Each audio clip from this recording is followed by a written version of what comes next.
Biz bu yil juda katta niyatlar bilan bulg'or qalampirini ertaroq ekandik.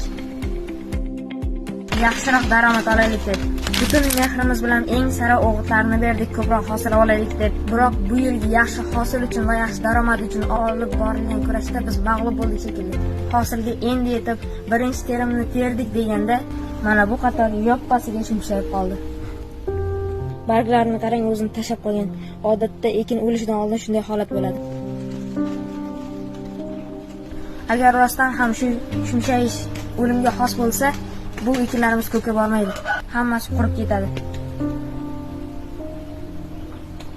Bu holatni ko'rib qo'limiz ishga bormay qoldi. Mana bu ikkinchi, uchinchi shoxlarni bog'lashimiz kerak edi, lekin uydagilar buni ko'rib hafsalasi bir bo'ldi. Dehqonchilik qilish ham qiyin bo'lib qoldi. Endi bor umid o'qishdan. Bilim bilan kelajagimizni yaratmasak, butirishda ahvol chatoq. Men ham yuksalishda qattiq o'qishim kerak.